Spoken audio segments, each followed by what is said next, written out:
exhaustive, hein, puisque nous intervenons le pendant et après. Donc, qui dit pendant et après, c'est le post-carcéral et le carcéral. Donc, du coup, nous préparons ces jeunes à se réintégrer dans la communauté, donc avec une nouvelle vision qui ils sont formés dans de divers métiers au niveau de la maison d'arrêt. Donc, au niveau des femmes, surtout les jeunes.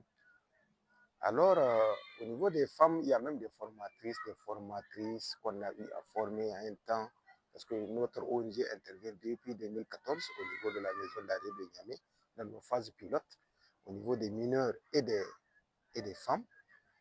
En 2015, donc on a migré pour toutes les zones, pour toutes les couches, c'est-à-dire on a ouvert nos interventions aux autres détenus qui sont les détenus de droit commun.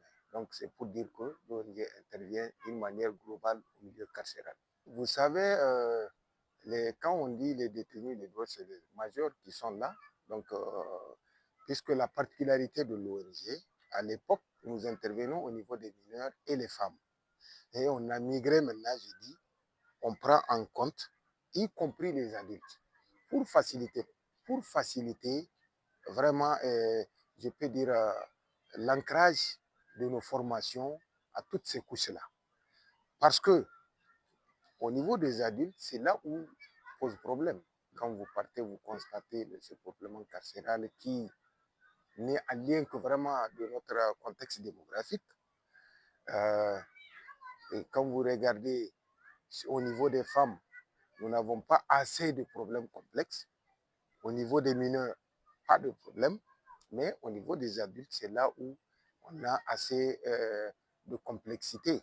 Et là aussi, c'est parce que tout simplement, le taux de criminalité ici à Niamey a grimpé d'une manière péjorative. Donc, ça, nous disons tout simplement que la surpopulation carcérale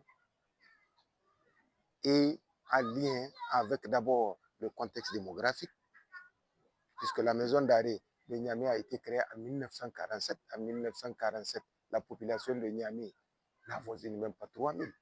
Aujourd'hui, c'est le même pacte qui continue toujours à prendre les pensionnés de ces couches-là. Parce que Niamey, on a 5 communes. Les 5 communes, chaque commune, je peux dire, ne fait que transmettre au niveau de la maison d'arrêt de Niamey. Et on n'a qu'une seule maison d'arrêt de Niamey ici. Et donc, mais je peux dire que ici, il y a le professionnalisme qui intervient dans tout cela. Parce qu'en réalité, aujourd'hui, notre justice, nous savons que notre justice a fait un grand effort et est en train de faire aussi des efforts. Vraiment, sur ce plan, il est en train de chercher des voies et des moyens pour finir définitivement avec tout ce que vous connaissez comme, je peux dire, cette surpopulation carcérale qui les gens ne parlent que de ça, ne voient que ça. Or, l'autre parlait de la lenteur judiciaire aussi. Et cette lenteur aussi n'est pas nouveau. N'est pas nouveau parce que quand vous regardez le contexte actuel, ce parc pénitentiaire, nous le savons, qui vit avec une surpopulation. Mais les mêmes personnes, quand ils sortent, et c'est les mêmes encore qui retournent. Posez-vous cette question, pourquoi? Ça aurait été qu'on nous dise que c'est chaque fois des nouvelles têtes qui retournent dans la maison d'arrêt. Là, on peut dire que c'est qu'il y a quelque chose qui ne va pas. Mais c'est les mêmes têtes qui retournent. Alors, d'où il est grand temps de réfléchir quelle politique il faut aujourd'hui pour décongestionner carrément cet espace carcéral. Et c'est pourquoi j'ai dit le ministère de la Justice a fait un grand effort, puisqu'il y a beaucoup de choses qui sont en train d'être faites au niveau vraiment de l'administration pénitentiaire, tout comme d'une manière générale au ministère de la Justice, pour améliorer le parc pénitentiaire nigérien. C'est un sentiment, je peux dire, un sentiment grandiose. Mieux,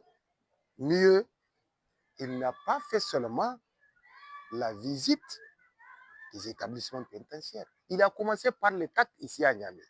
Les juridictions, partout, en réalité, il a fait des visites des juridictions. Oui, pourquoi? Parce que là, c'est pour faire le constat général.